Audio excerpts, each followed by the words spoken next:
What's good, beautiful people? Thanks for visiting my YouTube channel. And today I'm going to be talking about my trip to Malaysia. So, this was one of those complex trips where mentally I wanted to be there, but emotionally I wasn't completely there because I was just not in a good space. I had a lot on my mind during the time that I traveled. And so being inside my head and then some of the things that I ran into while being in Malaysia, it was an issue. So let's talk about my being black in Malaysia. Malaysia is considered the melting pot of Asia. Why do they call it that? Because it has so many different people from throughout Asia living in Malaysia. So you'll see like really dark skinned Indians from like the whitest Chinese people, and then you have the Malay people. So the three different sets of people are Indian, Malay, and Chinese, and then the three different cultures that make up Malaysia are Buddhism, Hinduism, and I believe Christianity. So the whole country is often broken up or separated because of those different groupings. But it is a melting pot of Asia, so it is probably the most multicolorful Asian country that I have traveled to. However, Malaysia was one of those places where I just kept I kept having bad luck, man. So one of the things was the Airbnb host that I had, or not the host. The host was he was really a really nice, sweet guy, but it was the place where I stayed. It wasn't a central location. It was a 10-minute walk from the subway, which wasn't bad during the daytime, but oftentimes, when I travel, I go hard. I ball till I fall. I, get a bang out of my buck. And so I'd be gone from morning until late night. And a lot of times when I would get home, when it's dark at like 10 or something at night, 9 or 10 at night, it's not the greatest feeling to be walking home alone in the dark at night in a strange neighborhood in a foreign city all by yourself as a woman, or in general, quite frankly. And it wasn't in a bad neighborhood, but still, you never know what could happen. So I was annoyed at myself a little for choosing that location because Muslim is largely practiced there. They have the prayer calls that they do, that they put on these huge speakerphones that you can hear throughout the city. And so the area that I stayed in, I would hear that in the morning when I was trying to sleep, and I would hear it at night when I was trying to go to sleep. So upon going there, before I actually got there and I was reading reviews and I heard that they do that, I was like, oh, that would be such a cool experience to see what that feels like, to hear that the prayer call just in every day, without having to go to a mosque or anything like that. It wasn't so cool. It wasn't so cool. I mean, I'm not going to complain about it because that's a part of their culture. But for me, it just came at the worst times. It came at the times where I was trying to sleep. So that was frustrating. I mean, and that happened like every day for me. So that was frustrating. The place that I stayed in, I didn't feel the most comfortable. In this case, it was just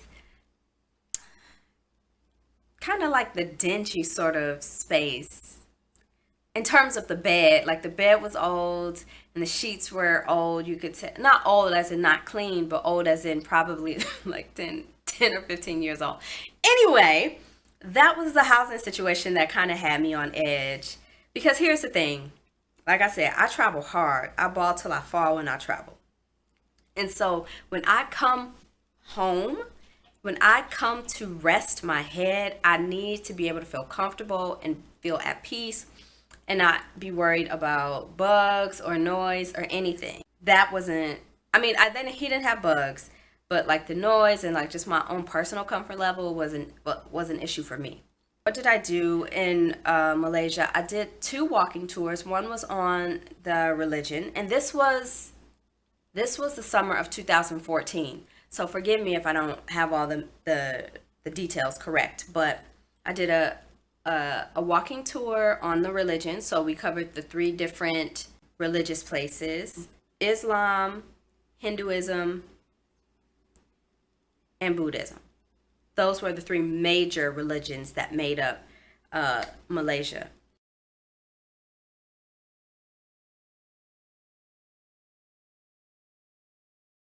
So I did that, and then I did an Eat, Pray, Love tour. Reading the reviews, it came highly recommended. I personally would not highly recommend it. I would recommend it. It was cool, but I was traveling during Ramadan, which meant that a lot of the food places that were normally on the tour were closed. And so the tour guide had to kind of come up with different places to take us, which was okay. I hate when I'm on a tour and they tell us, well, we usually go here, but it's closed today. I just feel cheated when that happens, and I felt cheated. Even though I really didn't know what I was missing, I still felt cheated because I'm like, well, I'm not getting a real tour. But they did take us to like other markets and stuff like that. So we tried a lot of the fruit. We had all of the different exotic fruits there. What is the king fruit? The king fruit, it is literally called this durian fruit, which what it smells and tastes like, it tastes like cream, cheese, and onions. If you mix that all up together and serve that to somebody, that's what it smells like. That's what it tastes like. It's very weird, but it's supposed to be really healthy for you. We did all of that. We had street food. The food in Malaysia was pretty good. I don't distinctly remember a lot of the meals that I had, but the food was pretty good. And then I went to the Batu Caves, which is a really famous temple that's inside of a cave. And this is where ish got real.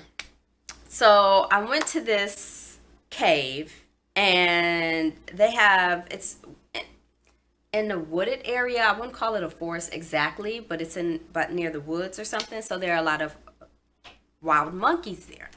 And people love monkeys so much. They're always like, oh, the monkeys, oh, look at them, they're so cute.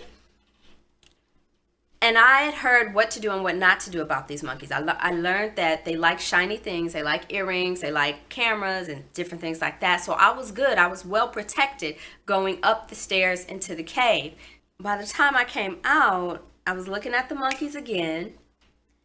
And this time, I was looking at a monkey who was up on one of the higher up on a tree or something, and he was gnawing at this water bottle, and I'm laughing like, oh, haha, look at the little monkey, he's gnawing at the water bottle trying to get some water.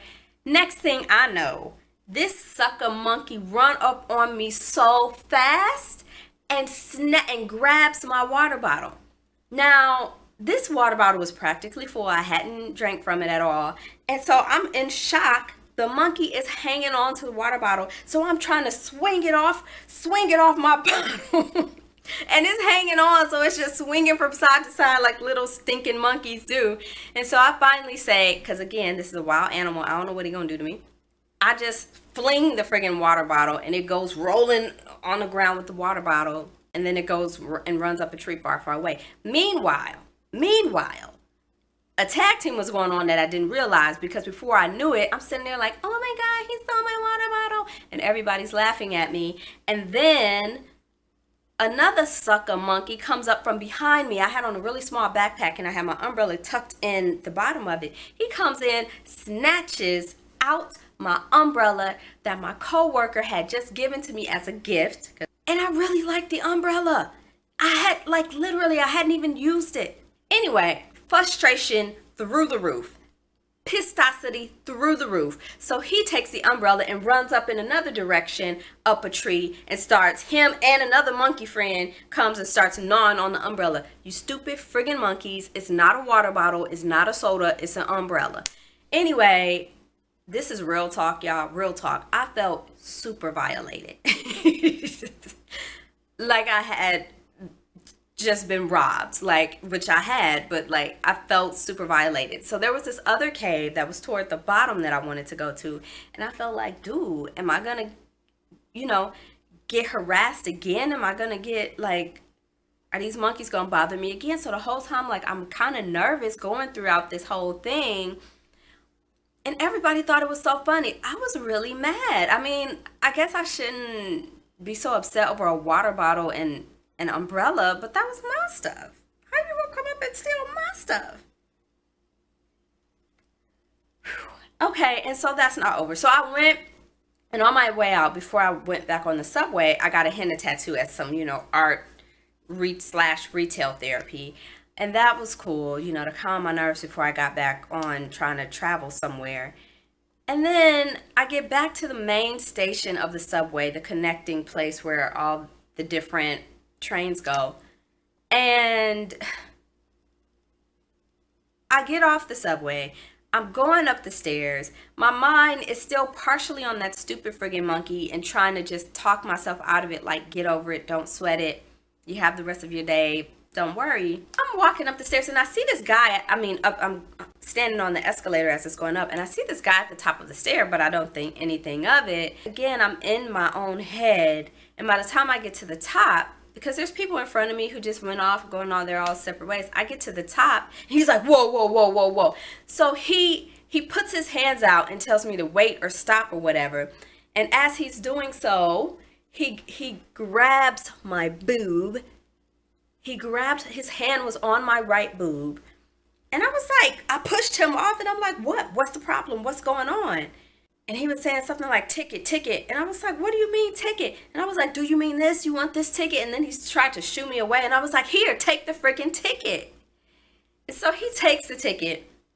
And then I walk to this area. It's where you enter through. And if you're coming in, you have to show them your ticket. And I didn't know that when you're going back out, you also have to show them your ticket. So there's a guy sitting there who's like, ticket, ticket. And I'm like, what ticket? I was like, I just gave that guy my ticket. And he was like, ticket, ticket. And I was like, I just gave that guy my ticket. I don't have the ticket. And so he ended up just passing me through. But I was like, oh my gosh, did I just get felt up, like randomly felt up in a friggin' subway station? Never has that ever happened to me before when I've traveled. Never have I ever felt threatened when I've traveled. And I solo travel a lot. And so after the monkey situation and then this situation, I was just too through with Malaysia. Okay. And let's just add a quick caveat. I don't like the Malaysian airport. I think it's rather crappy. I think it's one of the worst. Anyway, I don't like it. This wasn't on my trip to Malaysia, but it was on a different trip where I had to transfer through the Malaysian airport, connect through the Malaysian airport. Got racially profiled in the Malaysian airport. Let me tell you real quick what happened. So I seem to have a lot of bad experiences while being in the airport. Let me just clear that up, because that day when I was traveling through the airport, I was mad for some reason. I was mad and I was frustrated. I had to wait like 2 or 3 or 4 hours for this flight. You know how they are. Certain airports, they make you wait in a different area before your plane is prepared, and then they let you into another waiting area for the plane. There were these 2 like guards or flight airport staff. I don't know who they were. Now I see all these people going past me. They check the passport, keep it moving, check the passport, keep it moving. Now, and again, normally I wear my hair naturally curly. And this guy comes to me and he runs the scanner thing through my passport. That wasn't good enough for him. He asked me, hi, how you doing? I said, good. Now remember, I'm pissed off, so I don't have time for no conversation with some random airport person. Just let me go about my business. So he's like, how are you? I said, good. He was like, where are you going? Maybe this was for my trip in Australia. I'm not sure, but I said Australia. And then he asked me something else. And so I was answering everything he was saying with one-word answers, because I was hoping this would get me on. And I see him looking and scanning and looking at me. And then he's steady talking to me. And I'm like, in my head, I'm like, oh my gosh, can you please just let me go? And then he calls his friend that's next to him, his co-worker, and hands him my passport. Then they switch places, and then he starts asking me the same thing. He was like, hi, how are you doing today? And I was like, oh my God, what's the problem? And I guess that was enough. That was enough English and enough American attitude for them to say, okay, she's legit, let her go. And then they switch again. He was like, sorry, ma'am, you can go. And I'm just thinking like, oh my goodness, what was that about? Did they think I was a terrorist? Did they think I had a fake passport? Like, my picture is on the passport. I'm brown on the passport. I'm brown in real life. I have the scanner thing, which makes it legit. You can't fake that. But I was really irritated with him, and I was just too through. And that was like the second time, because the first time I experienced the Malaysian airport was when I went there. The second time was when I had a connecting flight. That was the second time where I was just too through with the Malaysian airport. Okay. But however, Malaysian people were good, except for that one dude in the subway station that felt me up. He's a jerk. But besides that, Malaysian people, super cool. All of my tour guides were really nice. And I had even met a Malaysian person when I was in Hong Kong, because this was a combined trip.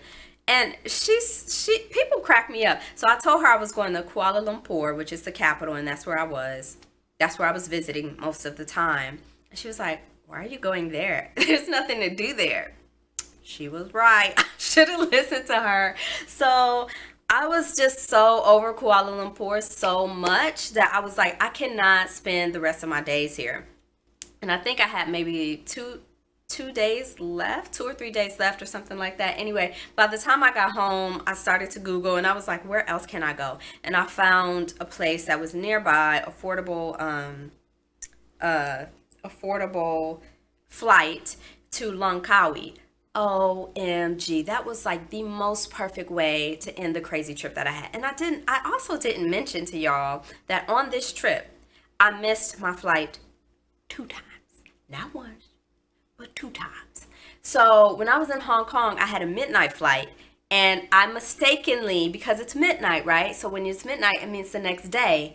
So I ended up being 24 hours late for a flight. Yeah, I did that. Bless you, Air Busan, for not penalizing me with a fee for having to reschedule my flight. Bless you. Bless you, Vietnam Airlines, for doing the same thing, because those were the 2 airlines that I had to take. And then going to my flight for Kuala Lumpur, missed the flight on what is it called? Air Asia. I think that's what it's called. I don't like that airline either. Don't fly Air Asia. They cheap, but it's not worth it. They charge you for every single thing. Anyway, Langkawi was a blessing. I stayed at, I forget the name of the resort that I stayed at, but it is thebomb.com. I think I'm going to do a video on that spot alone. The food was amazing. It's actually owned by an Australian person, but the food was amazing. The grounds are really simple, but very, very beautiful. Anyway, it was a great way to end my trip, and I love Langkawi. I actually wanted to get back there before I left Korea, but it just wasn't able to happen. Yeah, so that was my experience, my trip of going to Malaysia. I went to Kuala Lumpur and Langkawi, and that was my experience. Thanks for watching, you all. Please subscribe to the channel if you like the videos. Press that red button down below and subscribe. Share the video. Let's get the word out about being black and abroad, people. We out here, as they say.